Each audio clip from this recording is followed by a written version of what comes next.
कृष्ण कृष्ण श्रीकृष्णं कृष्ण कृष्ण श्रीकृष्णं वासुदेव श्रीविष्णुं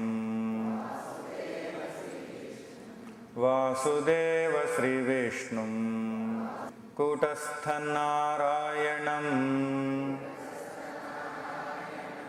कूटस्थनारायणं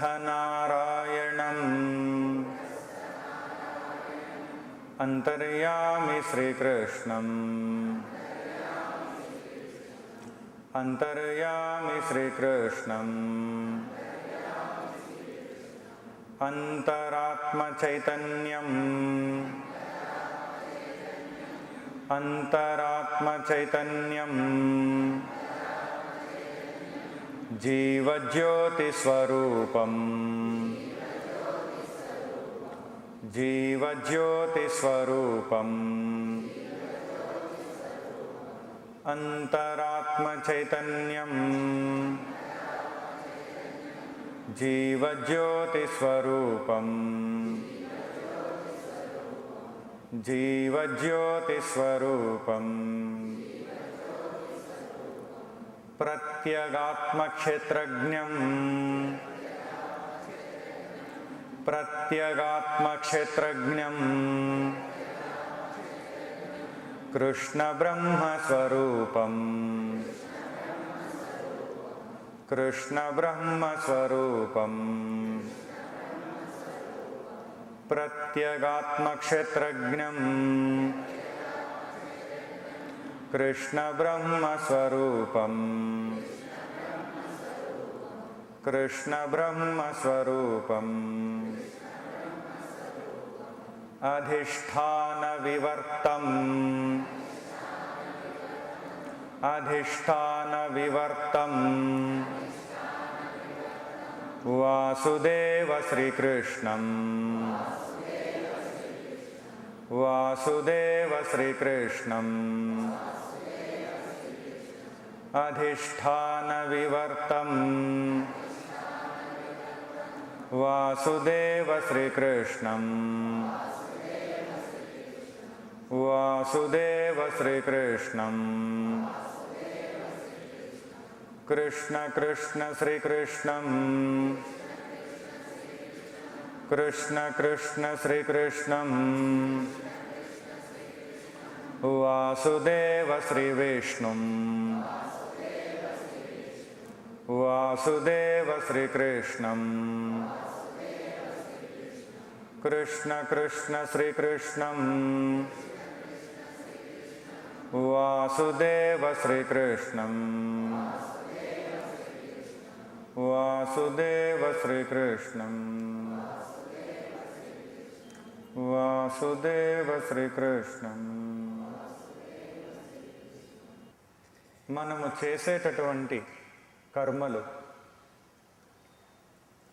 ఉద్దేశపూర్వకములై కోరికలతో నిండి ఉన్నటువంటివై సాధారణంగా ఉంటూ ఉంటాయి.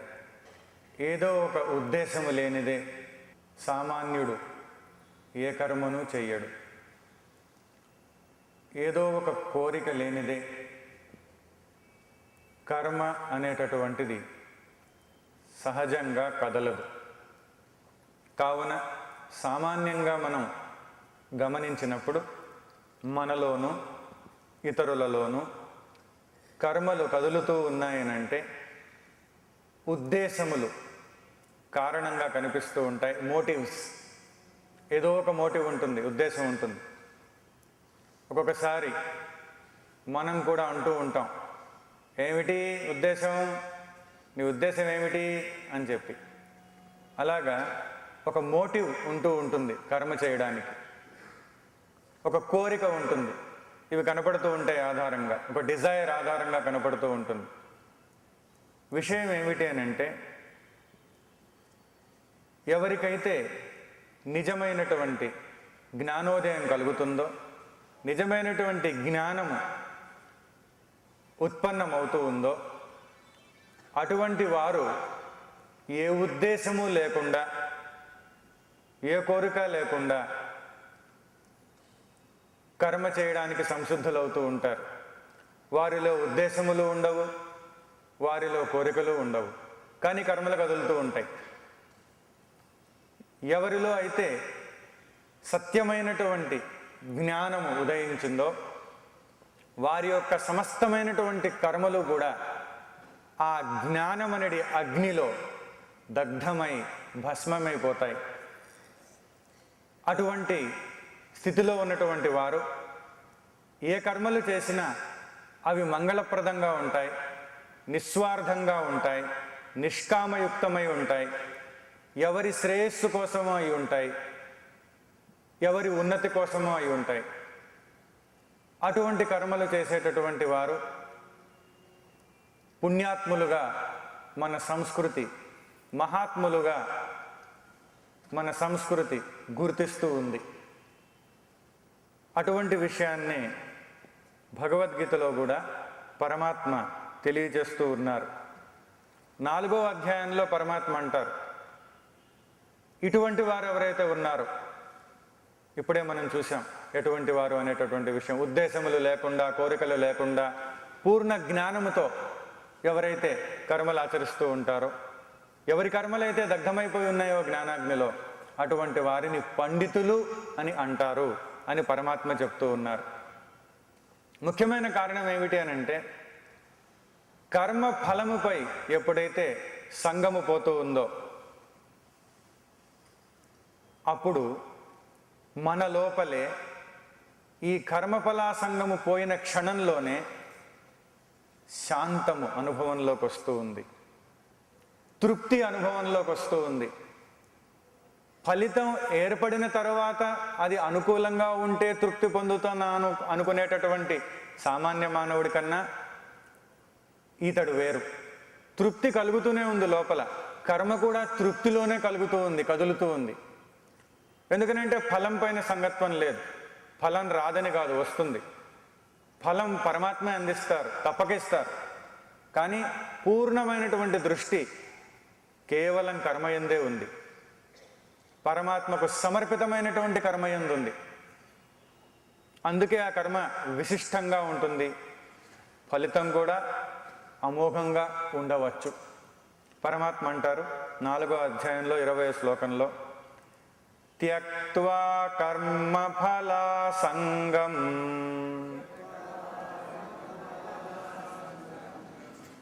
నిత్యతృప్తో నిరాశ్రయః కర్మణ్యభిప్రవృత్తోపి నైవ కించిత్ కరోతి సహ.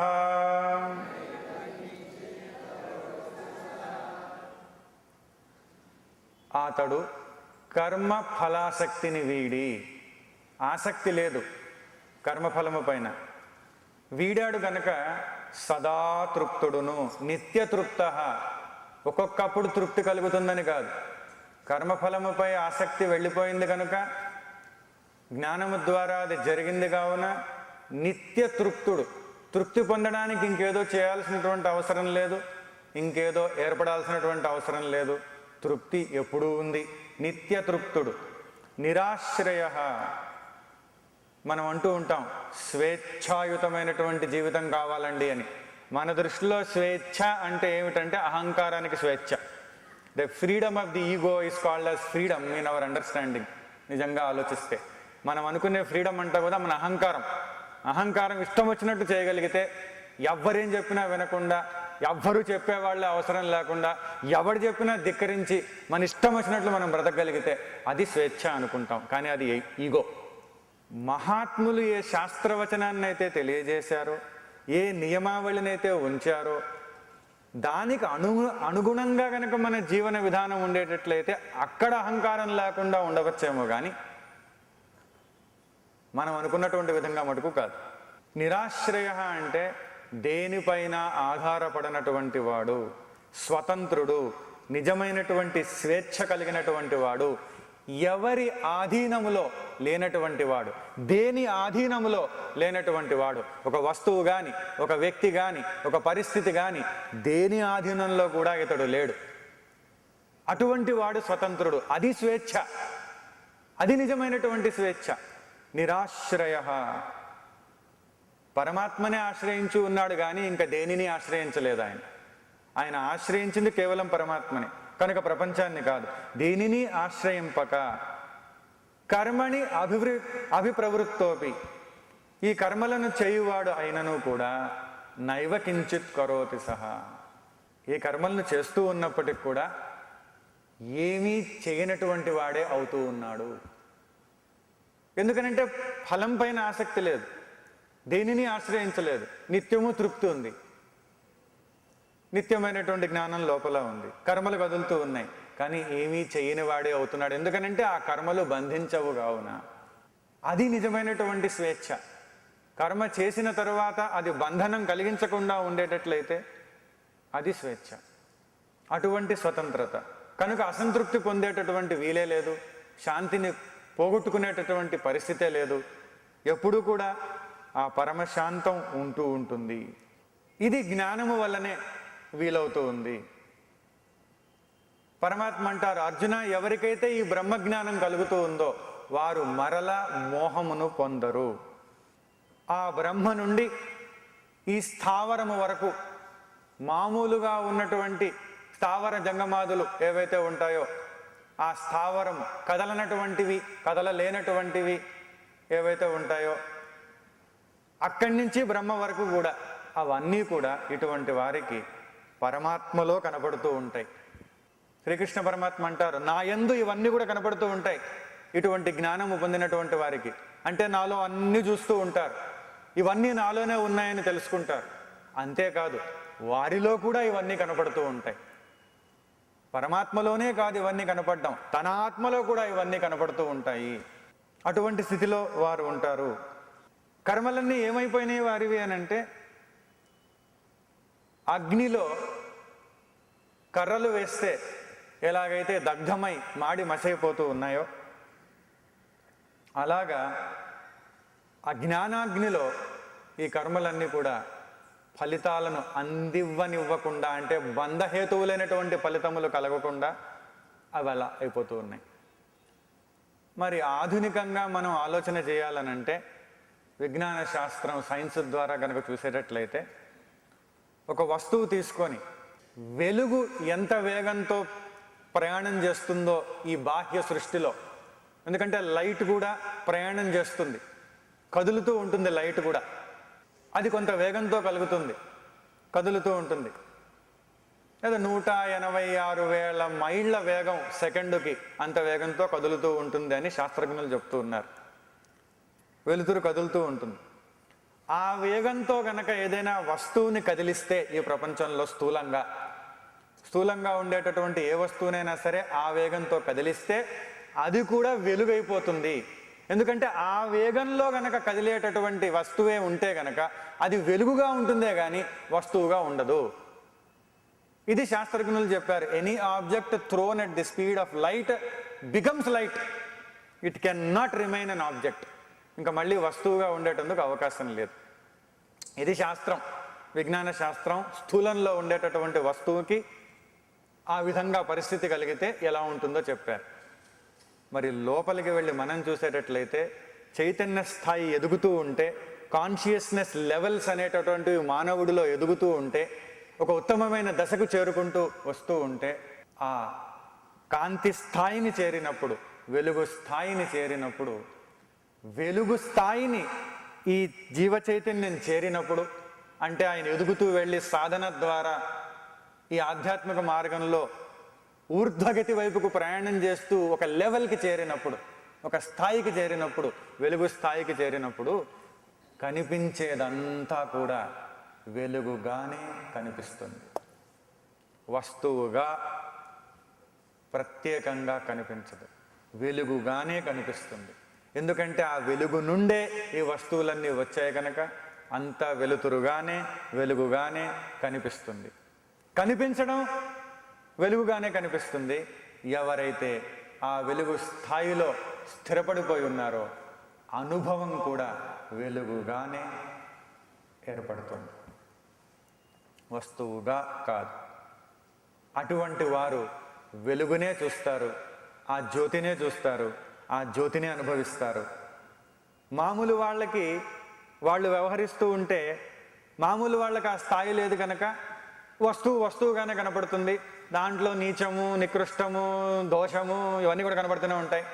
మళ్ళీ తారతమ్యతలు ఉంటాయి, తేడాలు ఉంటాయి, విభేదాలు ఉంటాయి. ఇవన్నీ మామూలే మనకు ఉండేటటువంటి ఎప్పుడు అవన్నీ ఉంటాయి.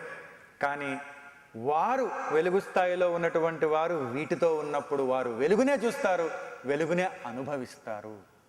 అది ఆంతర్యంలో ఎదిగేటటువంటి స్థితి కానీ బాహ్యంలో మార్చేటటువంటి పరిస్థితి కాదు. అందుకని ఆంతర్యంలో ఎదుగుతూ వెళ్ళాలి. ఇలాగే ఆ వెలుగు స్థాయిలో వెళ్ళినటువంటి వాళ్ళకి క్షణకాలం కూడా ఆగనటువంటి ఆనందం ఉంటుంది, కారణం లేనటువంటి ఆనందం ఉంటుంది. మనకు ఏదన్నా సుఖం కలగాలంటే కారణం కావాలి. మనకు కలిగినటువంటి సుఖం మళ్ళీ ఆగిపోతుంది, అందుకని మళ్ళీ దాన్ని వెంటబడాలి, మళ్ళీ దాన్ని కలిగించుకుంటూ ఉండాలి. కానీ ఈ వెలుగు స్థాయిలోకి ఎవరైతే జ్ఞానము వల్ల ఆ అనుభవం స్థాయిలోకి ఎవరైతే వస్తూ ఉన్నారో వారిలో ఆనందం ఎప్పుడూ ఉంటుంది, పోయేటటువంటిదే కాదు, అది పోదు, కారణం లేదు, దానికి స్వయంగా లోపలే అందుతూ ఉంటుంది, ఎప్పుడూ కలుగుతూ ఉంటుంది. ఇది ఆ స్థాయిలో ఉన్నటువంటి వాళ్ళకు వస్తుంది. బయట ప్రపంచంలో పరిస్థితులను ఎంత మార్చినా ఈ స్థాయి దరిదాపుల్లోకి రాదు, వచ్చే అవకాశం లేదు. ఎందుకంటే బయట ఇది లోపల అనేటటువంటి ఈ డివిజన్, ఈ విభాగము, విభేదము ఉన్నంత వరకు ఆ నిత్యము ఉండేటటువంటి ఆనందాన్ని అనుభవించే స్థాయి రాదు, సమస్య లేదు. అందుకని ఇది ఆంతర్యంలో ఎదుగుదల వల్ల ఏర్పడేటటువంటి పరిస్థితే కానీ బయట ప్రపంచంలో వస్తువులని అన్నిటినీ మార్చినంత మాత్రాన, పరిస్థితుల్ని మార్చినంత మాత్రాన, అనుకూలంగా చేసుకున్నంత మాత్రాన ఏర్పడుతుంది అనుకుంటే అది కల్లా, అది నిజం కాదు. అందుకని లోపల మన చైతన్య స్థాయిని పెంచుకుంటూ రావాలి, కాన్షియస్నెస్ లెవెల్స్ని పెంచుకుంటూ రావాలి. అలా పెరుగుతూ వస్తే పవిత్రత వల్ల, శుద్ధమైనటువంటి కర్మలను ఆచరించడం వల్ల, ఈ తర్వాత నెమ్మదిగా ఈ ధ్యానం వల్ల, తదుపరి జ్ఞానం వలన, ఇవన్నిటి వలన ఏర్పరచుకుంటూ వస్తే ఏ కారణం లేకుండా ప్రపంచంలో ఏది ఎలా ఉన్నప్పటికీ కూడా ఆంతర్యంలో ఉండేటటువంటి ఆనందం మటుకు నిశ్చలంగా, స్థిరంగా, నిత్యంగా ఎప్పుడూ లభిస్తూ ఉంటుంది. దాన్నే కొందరు అంటారు, మనం మామూలుగా క్రొత్తదనము అని అంటే సమయంలో క్రొత్తదనాన్ని చూస్తుంటాం. అంటే ఏదో క్రొత్త వస్తువుని తెచ్చాం, కొత్తగా ఉందండి అంటాం. కొత్త వస్త్రాన్ని తెచ్చుకున్నాం, కొత్తగా ఉందండి అంటాం. అది పాతది, ఇది క్రొత్తది అంటుంటాం. ఫ్రెష్ అండి, కొత్తదండి అని అంటుంటాం. అప్పుడు ఏం అనుభవంలోకి వస్తుందనంటే టైమ్లెస్ న్యూనెస్, కాలం లేనటువంటి కొత్తదనం, టైమ్లెస్ ఫ్రెష్నెస్, కాలం లేనటువంటి కొత్తదనం ఎప్పుడూ ఉంటుంది, ఎప్పుడూ కలుగుతూ ఉంటుంది. కాలంలో పాతదయ్యేటటువంటిది కాదు, కాలంలో వాడిపోయేటటువంటిది కాదు. అటువంటి కొత్తదనం, అటువంటి క్రొత్తదనం, అటువంటి నూతనత్వం కలుగుతూ ఉంటాయి. అది స్థితి అందరికీ కలుగుతుంది ప్రయత్నం చేస్తే అనేటటువంటి విషయమే జ్ఞానయోగంలో తెలియజేయబడింది. అందుకే అంటారు పరమాత్మ, జ్ఞానయోగంలోకి వెళ్ళడము అని అంటే ఈ వెలుగులోకి వెళ్ళడం. జ్ఞానమే వెలుగు, వెలుగే జ్ఞానం. అది వెలుగు. వెలుగులో ఎప్పుడైతే వస్తువు చేరుతుందో అది వెలుగుగా మారిపోతుంది. వెలుగు కన్నా ఇతరంగా ఉండేటందుకు అవకాశం లేదు. ఎలాగైతే వెలుతురు యొక్క స్పీడ్తో, వేగంతో వస్తువుని విసిరితే వెలుగైపోతుందో బాహ్య ప్రపంచంలో సైన్స్ చెప్తూ ఉందో, అలాగే వెలుగు స్థాయిలోకి వెళితే వెలుగైపోతుంది. సమస్తము వెలుతురుగానే దర్శనమిస్తూ ఉంది. అలాగా అనుభవం వస్తూ ఉంది. అందుకనే అంటారు అంతకంటే పవిత్రమైనది ఇంకొకటి లేదు అని చెప్పేసి. నహి జ్ఞానేన సదృశం పవిత్రమిహ విద్యతే తత్స్వయం యోగ సంసిద్ధః కాలేనాత్మని విందతి. ఈ లోకమున జ్ఞానము కన్నా పవిత్రమైనటువంటిది, శుద్ధమైనటువంటిది, ఆ శుద్ధత్వంలో, పవిత్రతలో దానితో తూగగలటువంటిది ఏది కూడా, సరితూగగలిగినటువంటిది ఏదీ లేదు, ఇంకొకటి లేదు. అంతకన్నా గొప్పది లేదు, అంతకన్నా పవిత్రమైనటువంటిది ఇంకొకటి లేదు. కాలక్రమమున యోగనిష్ట చేత శుద్ధ చిత్తుడైనటువంటి ముముక్షువు, అంటే జ్ఞానము మాత్రమే కావాలని కోరుకునేటటువంటి ముముక్షు ఎవరైతే ఉన్నారో, శుద్ధమైనటువంటి చిత్తం కలిగి ఆ కర్మయోగం ఏదైతే ఉంటుందో, యోగనిష్ట అంటే కర్మయోగం, ఈ కర్మయోగం చేత కాలక్రమమున కర్మయోగం చేత శుద్ధ చిత్తుడైనటువంటి ముముక్షువు తాను తనయందు ఈ బ్రహ్మజ్ఞానమును పొందుతాడు అని పరమాత్మే 4వ అధ్యాయంలో 38వ శ్లోకంలో చెప్తూ ఉన్నారు. అంటే అటువంటి బ్రహ్మజ్ఞానమును తనయందే పొందుతాడు. కాలేనాత్మని విందతి అంటే కాలక్రమేపి. ఎందుకనంటే చిత్తాన్ని శుద్ధం చేయాలి కదా, పవిత్రం చేయాలి కదా. ఎలా పవిత్రం చేయాలి? పవిత్రమైనటువంటి దానితో జోడిస్తే, పవిత్రమైనటువంటి జ్ఞానమును చిత్తంలోకి తీసుకొని వస్తే, ఆ తత్సాధనను చేస్తూ వస్తే, ఆ విధంగా రెండు ఒకటైపోతే అప్పుడు పవిత్రత వచ్చేస్తూ ఉంది. కావున అటువంటి శుద్ధమైనటువంటి చిత్తములో తాను తనయందే ఇటువంటి జ్ఞానమును పొందుతాడు అని.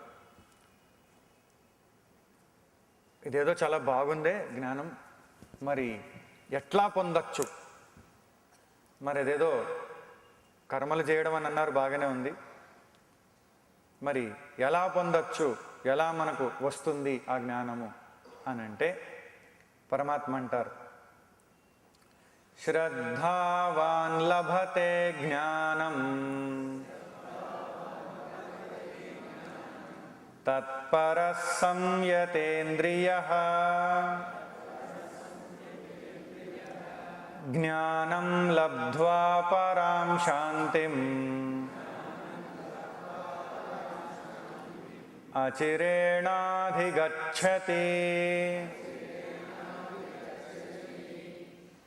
శ్రద్ధ కలిగినటువంటి వాడికి, దేనిపైన శ్రద్ధ? మనకు కూడా శ్రద్ధ ఉంది. ఎందుకనంటే శ్రద్ధ లేనటువంటిదే ఏది చేయడానికి ముందుకు వెళ్ళేటటువంటి అవకాశం లేదు. అందుకని మనకు ప్రాపంచిక విషయ వస్తువులపైన, భోగములపైన, తదితరములైనటువంటి వాటిపైన శ్రద్ధ అనేటటువంటిది ఉంది.